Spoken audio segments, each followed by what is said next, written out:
here on Cool City Television. We are here again this Friday looking at political events around the country, around the nation, around the states in the country, around local governments in individual states. We are here again coming with you and coming to you with political news and events, the things that are happening in every sphere of politics and governance in the country. The coming Pyaramba administration is almost here. We are less than 40 days to the inauguration of the Nkanu East local government, who is planning this administration, and we also see Joshua presenting the program. And I'm joining the studio with Mr. Ngo Bennett Chukwado. You're highly welcome to the program, and you're welcome to the studio, sir. You happen to be a very active PDP man, and an appointee to the local government in the north in this present regime. And that puts you in a very strategic and important position in this very government. I believe you are an Nkanu son and you know a lot about politics. You should be in a position to as a youth, you should be in a position to tell us what the youths are expecting from Mr. Mba, especially the youths of Enugu East Senatorial Zone. But starting, I want to ask you first of all, what do you think are the problems of Enugu East Senatorial Zone youths? Employment. Employment is the problem of Enugu East Senatorial Zone. The youths, Employment is the problem. I think a whole lot of youths there are not employed. Okay. Yes. Okay. And how does Mr. Pistamba come into this? If you can look at the man very well, what he promised in the Enugu. Yes. He promised in the Enugu that he's going to create much jobs. And as an entrepreneur, as an international entrepreneur that he is, that means our expectations are very high. Yes. But these youths that need jobs, are they qualified for these jobs? Because there's an allegation on the Enugu youths that we have more of visa scam agents, we have more of house agents, we have more of Yahoo or 419ers as Enugu youths. It's an allegation, it's not a fact. Yes. It's just an allegation. So how do people like this, how can they be employed to do meaningful things that would aid the government or be impactful to a common government? Like you said, these are allegations, not that Enugu youths are lazy. Enugu youths are not doing anything. I know so many youths in Enugu. If you can come into the system of comradeship, there are some persons I do thumbs up to. A boy like Osman that is like this morning I was chatting with him on WhatsApp. I was telling him there is no kind of business you can do. One day you're going to sell human being. Okay, he's very well diversified. Yes, he is hardworking. He's an Enugu guy. He's a graduate of IMT, finished his NYC. So some persons like him, so many people, there are some of our youths who are outside, went for leadership training outside. Somebody like Chisimdi Oko from Nkanu West. We have somebody. He went for leadership training. Somebody like. Does he have a political position he's training for, or is he intending to contest, or did he contest or something? I'm not in his mind if he's he's contesting or not. But I believe that somebody like him who has gone out the country to see the world, he is going to be impacted. Definitely, to come and see how we can make our lives here better. Yes.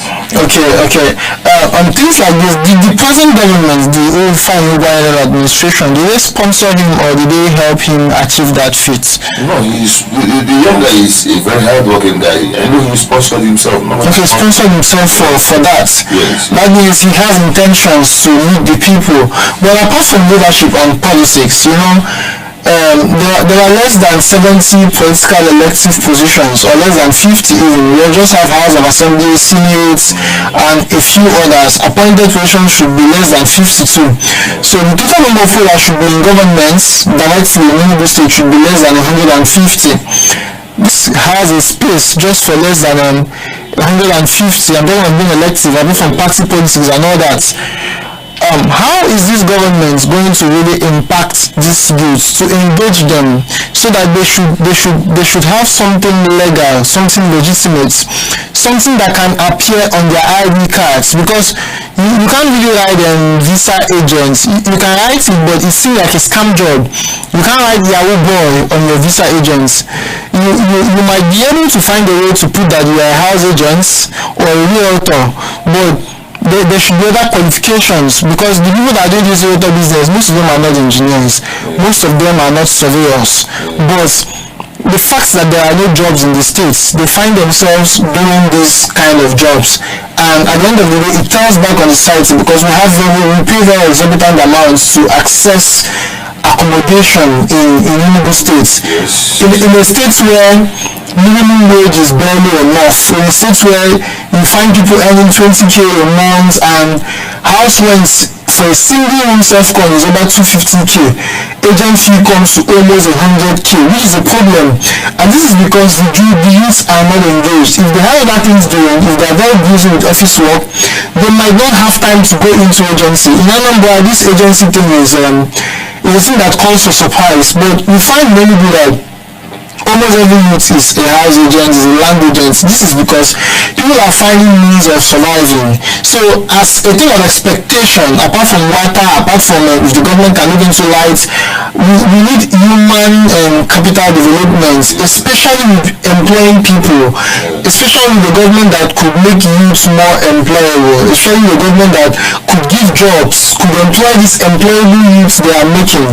So this new government, as an SA to a working local government chairman who is very close to government, how do you think this new government, with his influence and affluence, as someone who seems to have a vast knowledge in terms of entrepreneurship, business, and building a business conglomerate or something, how do you think this person of Mr. Peter Mbah would enable the Nkanu youth, especially even in his local government? Nkanu East is a very serious, it's a very big place. They are all of the people that gave him the highest votes. In this past elections, that cost even the year of the result and everything. So how does he come in to empower these people, apart from farming that should be something he promised? How do you think he's bringing tech to the play, because tech seems to be the future? To my best of knowledge, Peter Mbah, as I told you when I was here before the election, Peter Mbah is coming, he's bringing ideas to Enugu State. Like as you see, one of the media outlets that has been carrying Peter Mbah saying he's going to build a monorail in Enugu State. Okay, a road that will connect in local governments to one another. That's a very big project. I hope it doesn't just end as a promise. No. I believe that Peter Mbah's administration, prior to what he has been telling my boss, that when we are there in the edition, if you see how he has been confessing, he's bringing ideas to Enugu. The youths are going to be impacted much. Because if I'm to say that the past government, they did very well. In their own capacity, they did that. If not all the past governments, they are actually derogatory about this present government. That's of Honorable Ifeanyi Lawrence Ogwuanyi.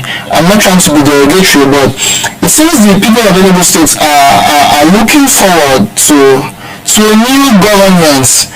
They seem to be done with this particular one. They want a new one. They can't wait for Mr. Peter Mbah to come in. And I'm wondering what they're expecting Mr. Peter Mbah to do, because for over 7 years there have been a lot of praises from Mr. Ogwuanyi, and all of a sudden, since after 18th of March, it seems the same people that have been praising him are the same people that want him to leave Government House, Lion Building, as soon as possible.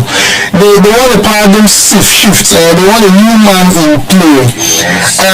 It seems there are things he did that are so wrong that they hope and expect Mr. Peter Mbah to right. No, I'm not in the best position to say that the past administration did not do well, because if I'm to condemn the past administration, I'm condemning myself, because I'm part and parcel of that administration. But if I'm to say, like someone has been writing on Facebook, the kind of appointees the Governor Lawrence Ifeanyi appointed, some people he appointed that knows their onions very well. And those that don't know their onions. And that the other young man seems to have put some of those posts down. He claimed he was threatened. Yes, like something that happened at Rangers International. That's the club is going down. Yes. The whole Rangers club is on the 8th of relegation. They are going to relegation. So the past administration might appoint some people there to help him working because he can't be jumping from this office to this office. So he had to delegate. But as an individual, my own personal opinion, if an administration, if a governor, a president appoints incompetent people to deliver in certain roles, I find it convenient to blame the government, in fact, not those he appointed, because for him to be governor, he was able to appoint competent people that will help him win an elections. Yes, winning elections involves serious campaigns. It involves serious people that can support you financially and intellectually. It involves a lot of people that have capacity to gather crowd and to influence voters to vote for you. So if it means you technically you need people, you need to be able to pick people that class, you understand, for them to deliver effectively to make sure you win. So if you can pick, then you now win, and you can't pick people that would optimize every position given to them, then it tells me you are just a politician, not a leader. Peter Mbado, Lawrence Ifeanyi did very well in his own capacity. Okay, in his own capacity. Picking people, because it's only God that is the only perfect person on earth. Yes. So, if I'm to say, I can't be able to talk about that. Okay, I think you should be able to talk about Enugu local government and the mayor's administration. He happens to be the mayor of the municipal council and the most developed local governments out of 17 local governments. So little is actually required from his table. You understand? So with little so required, I think he should be able to achieve so much. Under this local government, we have Obo markets. Under this local government, we have camp, right? And we have new markets under this specific local government. We also have is it old market I'll call it or what? Old Park. Old Park, under this same local government. And they generate serious amount of tax.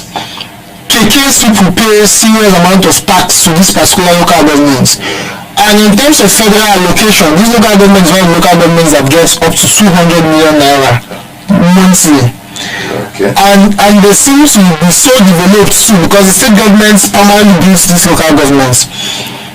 With so little to be done by the local government chairman of Enugu North, your own local government chairman. So far so good. He has been in power for over 2 years, right? Yeah. This is his second term.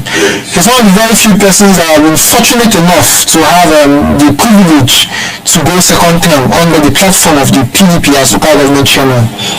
What has he achieved? What has your administration, because you are part and parcel of the administration, you were an SN in the first term, and he kept you there in the second term because you delivered optimally. And I believe if you go for third or fourth term, if you become governor in Enugu State tomorrow, he will still want to keep you. So I think they're in a better position to tell us what this man has achieved for his own people. Yeah.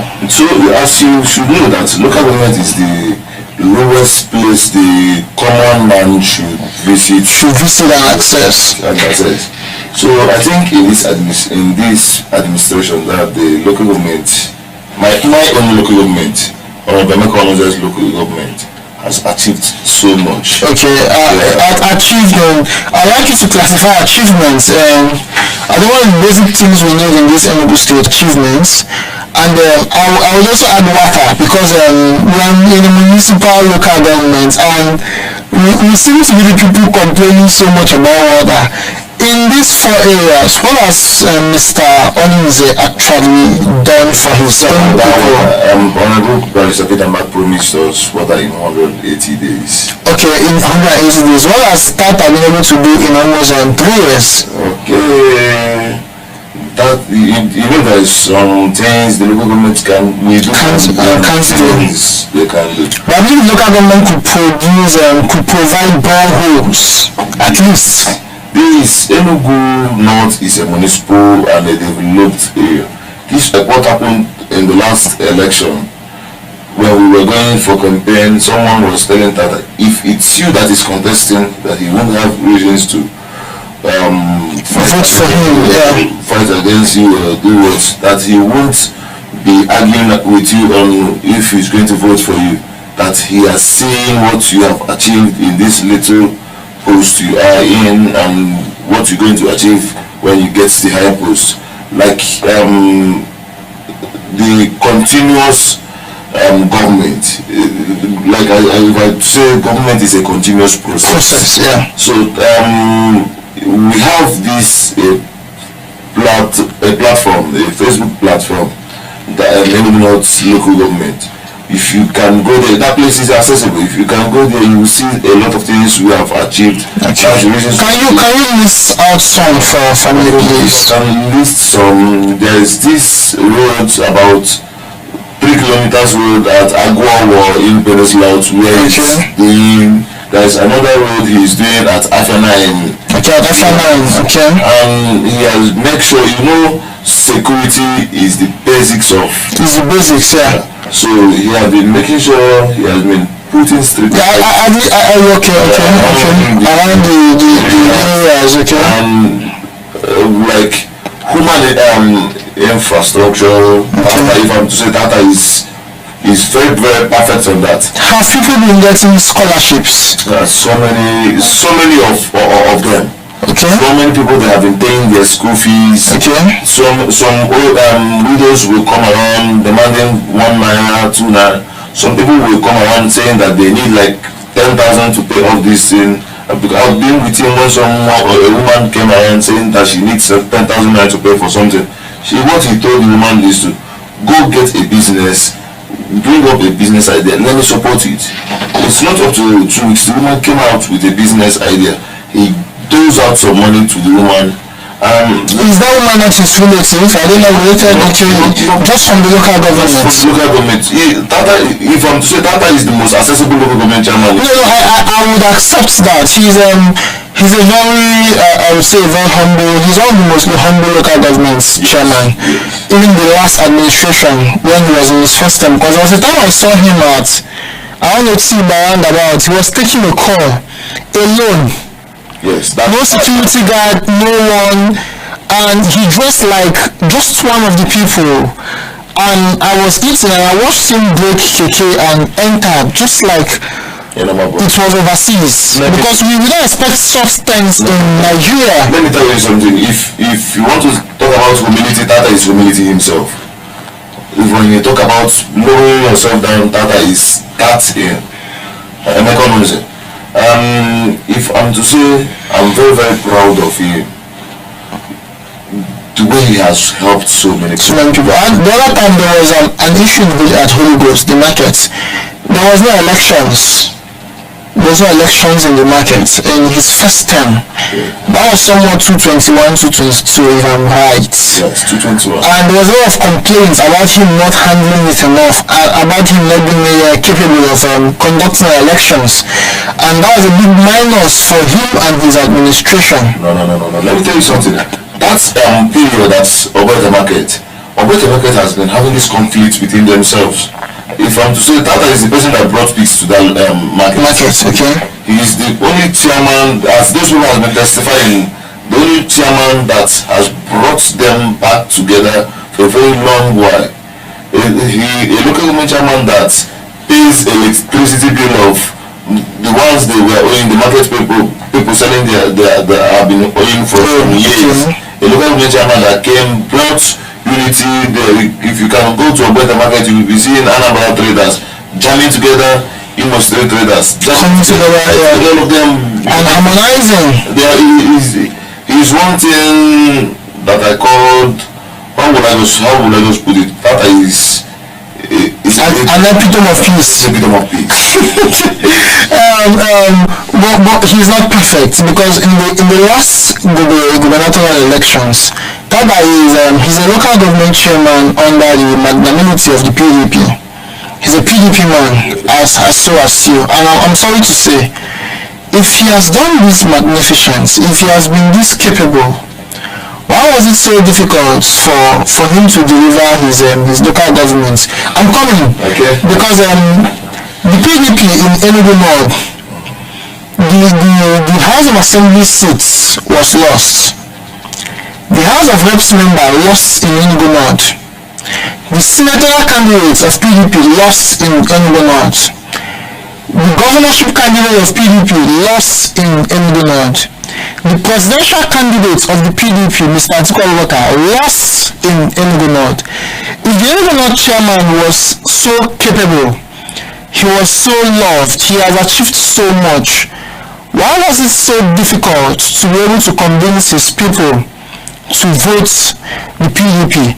The parties like APC at Imo State, they were able to deliver APC. APC is a party that is so much hated and not really accepted in the southeast. But instead, the APC that is not accepted among Igbo folks won in every sphere. But in Enugu State, where the PDP seems to be in contest with the Labour Party, how was it so difficult? So difficult? Because in Kano East and in Kano West, the PDP won everything in Kano West. But it was, apart from the presidential, but for governor, for House of Reps, for governor, House of Reps, and of course House of Assembly, the PDP got it everything in Kano West, apart from the presidential. And the local government chairman was still angry, he felt betrayed, and he's still sacking his workers, his aides. But in Enugu North, where everything was wrong in the elections, because the PDP didn't stand a chance. The margin, even in the gubernatorial, which happens that the PDP aspirant is from Nkanu land, from Enugu East Senatorial Zone, but he lost woefully to another Enugu East Senatorial Zone man, that's Mr. Edoga, in the zone. What happened? Okay, as I can tell you, Enugu North is a municipal area that constitutes people from different spheres. Enugu North is very, very hard for even the governor himself to get down to the local government. But how did Mr. Tata win 2 terms? Is he self-centered? Because if it's hard, why has he been winning? No, Tata is not self-centered. Tata fought like a lion. He fought like a lion. Before the election, I know Tata does a whole lot of money, excessive money, to make sure. These are taxpayers' money. So he's using taxpayers' money to conduct elections. No. Okay. The election, before these gubernatorial elections, Tata we went for campaign. We went for, what will I just say it? Sensitization, unifying the people, getting on our knees, begging people that if we pass this present administration that is about going out, if there is any way they have wronged you, that you should. I have a whole lot of video clips on my phone. If there is any way that the PDP people has wronged people in this administration that is going out, that people should forgive us. So along the line, I know what happened in this election is a tsunami that can affect any other person. But this same tsunami, Yes. it didn't affect Nkanu West, Okay. which is very close to Enugu North. Nkanu West is close to Enugu North. Nkanu West is less than 20-minute drive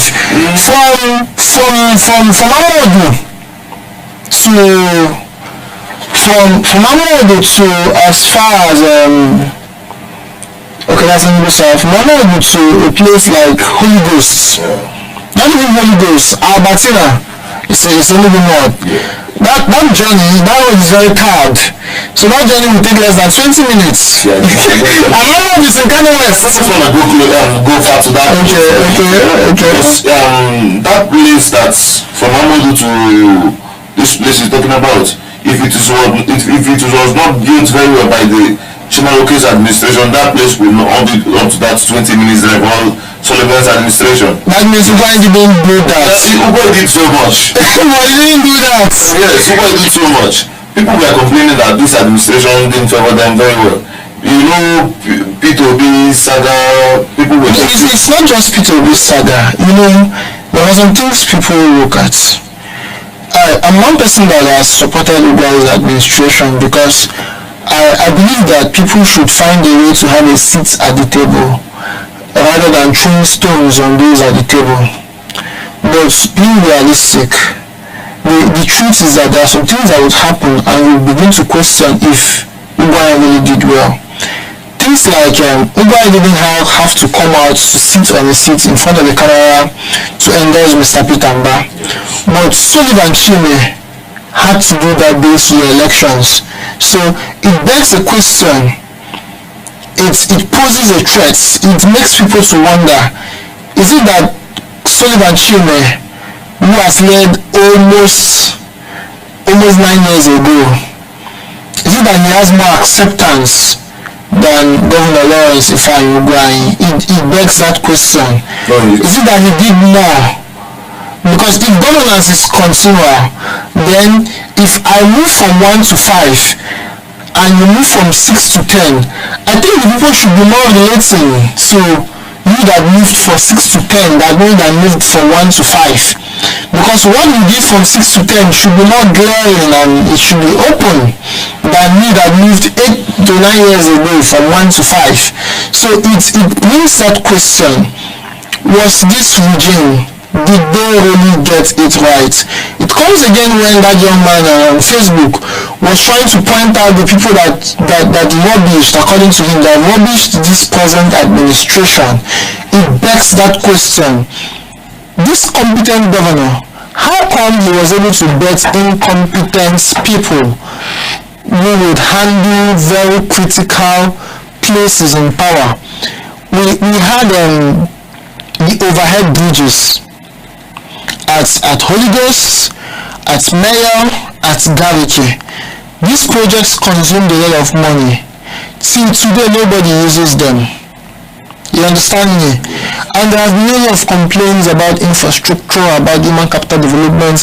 In terms of education, I will give him a thumbs up, especially for SUMAS. But while I'm giving him a thumbs up for SUMAS, I still come back to ASUTS. There are departments without accreditation. We started at 2014. He came into power 2015. For 8 years, these departments have not been able to have accreditation, and he went ahead to build a new university, which is good. But you should be able to handle the present ones.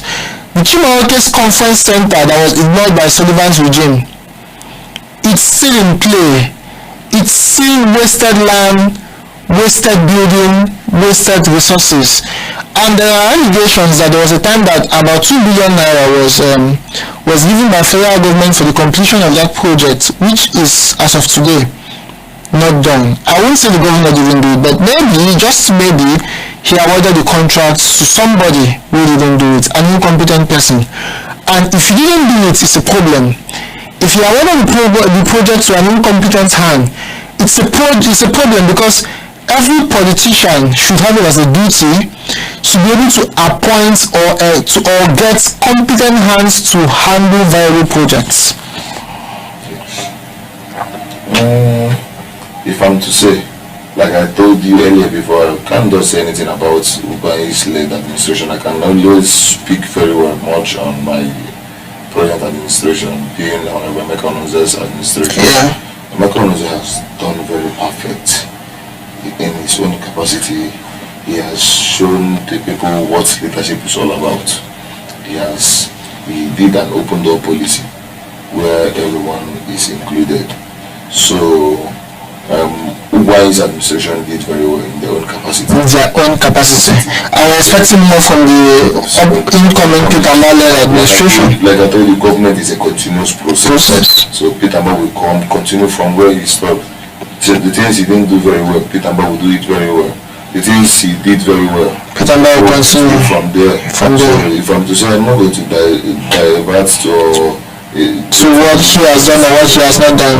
But I know in Uba's capacity he did very well. In his capacity, he did. I'll take you for your word.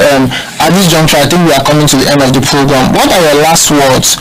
I want you to direct these last words to the youth as they expect things from these coming governments, be it political, be it educational, be it health-wise. What would you advise Peter Mbah? I hope he's watching this program. What would you advise him to do for the teeming Enugu youths in the next 4 years at least? One, I know he is going to bring commerce to this city. That's foreign investors to start with. Yes, to this city. I know he's going to get the youth involved. The little time I've spent with him, I've heard him talking. The man, it's good. It's intellectually sound. He's sound. So I know, and also my advice to Enugu is everybody should stand up. This is the time to work. Wouldn't you advise them against psychophancy?